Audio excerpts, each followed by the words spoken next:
खरी पत्रापड़ा ठारे अनुष्ठित हेब। समस्त जानकारी पाई आपण माने आमर प्रदीप भाई को अनुरोध करछि से तांकर समस्त ठिकाना देबे। समस्त को मोर शिव आ पत्रापड़ा हमर पार्क होटल सामने जो छकटा है सेटारो पत्रापड़ा जीवा रास्ता है लेफ्ट साइड रे जो अछि एटीएम गोटे स्टेट बैंक रो से स्टेट बैंक एटीएम रे सीधा लास्ट को पड़ा लास्ट को हमर घर अछि से प्रति रविवार संध्या 5टा रु 6टा पर। दूसरी बात, अगर एक सप्ताह पहले और भी कोई अगर चाहता है कि बीच में मेरे को शनिवार मिल जाए कि मेरे को गुरुवार, तो इस प्रकार भी जितना अधिक है, देखो अधिक से अधिक सत्संग करना ये हमारे लिए लोभ है, लेकिन ये कल्याण का हेतु है। अपने मुक्ति की इच्छा करना ये कामना है, पर ये कल्याण की इच्छा है। अपने दुगुणों से वैराग्य करना यह हमारे मन में, तो ये हमारे उन्नति का। तो काम, क्रोध, लोभ और मोह, ये चारों हमको इधर जोड़ना है। किधर? अपने कल्याण की तरफ। काम भी कल्याण का, क्रोध भी दुर्गुणों से हटने का, और लोभ भी सत्संग अधिक करने का, और मोह भी परमात्मा में गुरु में करने का। ये कल्याण का हेतु है। तो एक निश्चित तारीख हो गई है संडे को। अब जो आगे सत्संग आपका होगा वो कहाँ पर होगा वो जान लिया, आपको वहाँ उपस्थित होना है। पूछेंगे आप क्या करेंगे? उस एक मिनट में मैं तुम्हारे पास प्रति रात्रि को पहुंचूंगा। तुम्हारे पास प्रत्येक के पास प्रति रात्रि को मैं पहुंचूंगा, लेकिन स्थूल शरीर से नहीं, सूक्ष्म शरीर से, इन आंखों से नहीं, ये चर्म चक्षुओं से नहीं, क्योंकि स्थूल शरीर को चर्म चक्षु से देखा जाता है, सूक्ष्म शरीर को चर्म चक्षु से नहीं। और मैं आपसे प्रश्न करूंगा बस एक, आज दिन भर में तुम परस्थ रहे कि स्वस्थ रहे? परस्थ रहे कि स्वस्थ रहे? देह भाव में ही रहे कि साक्षी भाव में भी आए? घर में ही आए कि बाहर ही रह गए? देखो, रोज का अनुभव है। शौचालय में रोज जाते हो, जाते आते रहते हो, किंतु वो विश्राम गृह तो नहीं बना तुम। शौचालय में जाना आना कंपल्सरी है देह के लिए, लेकिन उसी को विश्राम गृह, ये संसार शौचालय है, जाना जरूरी है देव रक्षा, परिवार रक्षा के लिए, पर घर भी लौट के आना है। कस्तम इधर भी आओ, इधर भी आओ, सदा उधर ही मत बने रहो। ये पति, ये पत्नी, ये पुत्र, ये नौकरी, ये मेरा मालिक, ये कारखाना, ये दुकान, ये तुम्हारा शौचालय है, इसी में सड़ रहे हो, इसी में दुर्गंध में घूसरी की तरह आनंद ले रहे हो। ये संसार, ये जैसे घूसरी कीचड़ में पड़ी रहती है ना, ऐसे यहाँ घूसरा घूसरी की तरह अपने दुकान, धंधा, फैक्ट्री, उसी में रात दिन बस पड़े मचे रहते हैं। उसी की उन्नति में और बढ़ाऊं, और मकान बनाऊं, और दुकान बढ़ाऊं, और फैक्ट्री बढ़ाऊं, और ये बढ़ाऊं। अरे इस शौचालय में जाते आते रहो, जीवन निर्वाह के लिए जरूरी है, लेकिन उसी शौचालय को विश्राम गृह मत बनाओ। विश्राम गृह को अंदर अलग रखा जाता है, तो ये अपने स्वरूप में बैठ के भी तो कुछ आनंद लो। कस्तम कुछ भी करना, कोई जप करना ना, माला करना ना, आपको ध्यान करना। इतना सा ध्यान रोज आप सोते समय करेंगे कि मैंने दृष्टा साक्षी भाव का स्मरण किया अथवा नहीं किया।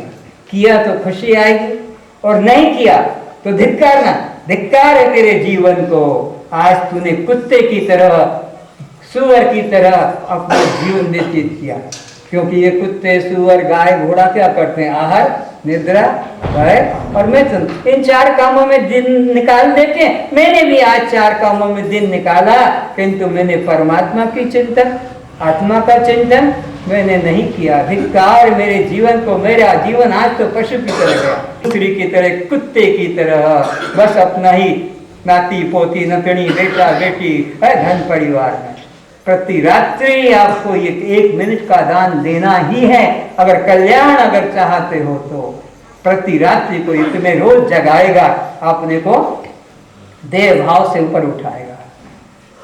तो ये जो लोग प्रस्तुत हैं वे अपना हाथ उठाए कि हम आज आपको 1 मिनट का दान जीवन भर के लिए, 1 दिन के लिए नहीं, बहुत अच्छा है। सर्वे भवन्तु सुखिनः, सर्वे सन्तु निरामया, सर्वे भद्राणि पश्यन्तु मां कश्चित् दुःखभाग् भवेत्। सबका कल्याण, सबका कल्याण, सबका मंगल हो, सबको स्वस्थ मुक्ति हो, सबको स्वस्थ मुक्ति हो।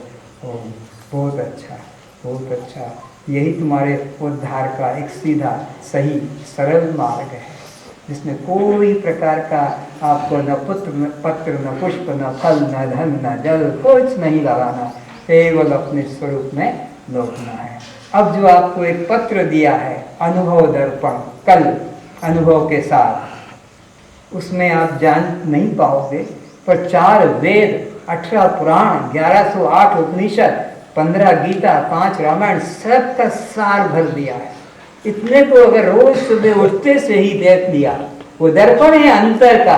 एक दर्पण तो तुम बाहर का, जैसे उठने की कंगी मारीनी की जोड़ा बनाया कि अपना लिपस्टिक लगा के संसार में फिर हवा भी करने जाते हैं। तो मैंने देखा उड़ीसा में सबसे पहले दर्पण बनाएगा, चूड़ी तैयार चूड़ा करके, और फिर वो जाएगा। तो वो जैसे किया जाता है समाज में, इस चेहरे को बनाकर अपने को अंतर का चेहरा बनाना है कि मैं कौन हूँ, कौन उठा, कौन जाग रहा है, कौन जन्मा है, कौन मरेगा। तो वो आपको अपने स्वरूप का बोध कराएगा। प्रतिदिन सुबह उठते उसको देखना है, उस पर चंदन नहीं डालना, हाँ, उस पर कोई तिलक मत लगाना, उस पर फूल मत चढ़ाना, उसके कान में धूप काठी मत डालना, हाँ, नहीं तो कई भगवान के कान उड़ गए हैं, हाँ, धूप काठी लगाने से। तो उसको तो बस मंदिर की तरह सामने रखना और स्वाध्याय करना है। मैंने इसके अनुसार रहा कि नहीं रहा, दिन भर इसके अनुसार में चला कि नहीं चला, दिन भर में एक बार भी मुझे याद आई कि नहीं आई, और नहीं आई तो फिर मैंने न्यूज़पेपर पढ़ा था, फिर मैंने खबर कागज पढ़ा था। ये खबर कागज पढ़ने वाले आज दिन भर जो उसमें खबर पढ़ेंगे, दिन में इसको कोई संबंध नहीं। आज जो पेपर में पढ़ते हो, दिन भर में तुम्हारे कार्य में व्यस्त रहते हो, उन खबर का कोई स्मरण नहीं। ऐसे ही तुमने रामायण गीता भागवत की वो अनुभव दर्पण पढ़ लिया, दिन में एक बार भी याद नहीं आई तो तुमने सोचो न मैंने खबर कागज पढ़ा, नहीं तो उसका स्मरण, तो उसका याद करना है। तो दोपहर को भी समय मिलता है, सरकार की तरफ से आधे घंटे की छुट्टी मिलती है, उस आधे घंटे में भी तुम देख लो, 1 मिनट लगेगा, छोटा करवा लो साइज में। आजकल तो विज्ञान छोटा को बड़ा, बड़े को छोटा कर देता है, पॉकेट में रखो। पत्नी का पॉकेट फोटो पॉकेट में है, बच्चे का फोटो पॉकेट में है, पति का फोटो पॉकेट में है, पर अपने स्वरूप का फोटो पॉकेट में नहीं रखते हो। उसको रखो ताकि तुम्हें याद आती रहे और तुम मोह में फंसो नहीं। तो सुबह का भूला हुआ संध्या तक भी घर आ जाता है, तो उसको भूला नहीं कहते हैं, तो याद आ जाएगी। इसके लिए कितना गहराई से चिंतन कर करके तुम्हारे लिए ये विषय बनाए, ये सब्जेक्ट बनाए, क्लास का तरीका बनाया, प्रतिज्ञा का पालन कर्म का तरीका बनाया, और तुम्हारा ये चिंतन सदा बना रहे। उसकी व्यवस्था भी कि सप्ताह का भी सत्संग करो, महिला भी सत्संग करे, उस पत्र को भी पढ़ो, ग्रंथ भी बनाए, सीढ़ियाँ बनाई, ऐसी ऐसी सीढ़ी भजन की है कि तुम्हारे घर में अगर चली जाएगी 2 घंटे तक सबको ध्यान होता रहेगा। किचन में काम करो, लेटरिन में, बाथरूम में रहो, लेकिन वो चलता रहेगा कि राम क्या है। हर महात्मा श्री राम जय जय राम बस 3 बार बोल दिया, खत्म। पर ये राम कौन है, कैसा है, इसको समझाने के लिए 2 घंटे के वो सीडी है या कैसेटें हैं, जो इन्हें राम तुम्हारा स्वरूप कैसा है तुम्हारा, वो तुमको स्मरण कराया जाता है। और इसी प्रकार की सीढ़ी है जिसमें तुम्हारे सत्य स्वरूप का, उसका नाम है आत्म प्रबोध संहिता, आत्म प्रबोध संहिता, तुम्हारा शुद्ध ब्रह्म ज्ञान को समझाया गया है। इन सीढ़ियों को घर में रखो और घर में चलाओ, तो बच्चों में संस्कार पड़ेंगे, तुम्हारे में उसकी जागृति आएगी, और जो कोई आएगा वो भी पूछेगा भाई ये क्या बात है, ये कहाँ से सीखा ये ज्ञान, क्योंकि उस ज्ञान में कोई भी मिश्रण मिलावट नहीं। तो आप लोगों को, हर व्यक्ति को एक सीडी का सेट, एक पुस्तकों का पूरा सेट रखना चाहिए। पर जूते तुम 10,000 के ले आते हो, सूट साड़ियाँ 15,000 के बना लेते हो, लेकिन ये पुस्तकें खरीदने में पीछे हट जाते हो, बहुत पैसा लगता है, क्योंकि ये फालतू है पैसा। अरे यही तो सच्चे मित्र हैं, सच्चे ग्रंथ ही सच्चे मित्र हैं, जो दुख में तुमको सहारा देते उठने को। फिर आपकी मर्जी जो करना है करें। तो अब मैं इसके आगे आपसे निवेदन कर रहा हूँ कि जो कुछ मुझसे भूल हो गई हो, मेरे द्वारा अपमान लगा हो, कि हमारा सबके बीच में अपमान किया, हमको लेकर ऐसा कह दिया। तो बच्चे छोटे अपने पिता को गाली भी दे देते हैं, थप्पड़ भी मारते हैं, तो माँ बाप उसको प्यार करके हृदय से लगाते हैं, गुस्सा नहीं करते हैं। तो मैं भी आपके सामने बालक की तरह जो मन में आया उच्छृंखल होकर बोलता गया, और आपने भी पिता के तुल्य मुझे अपना प्रेम दिया। तो इस बीच में कुछ भूल हो गई हो तो मुझे क्षमा करेंगे। ओम शांति। सर्वे भवन्तु सुखिनः, सर्वे सन्तु निरामयाः, सर्वे भद्राणि पश्यन्तु, मा कश्चित् दुःखात् भवेत्, सब सुखी रहें, सब निरोग रहें, सभी रूपों में हम अपने को देखें,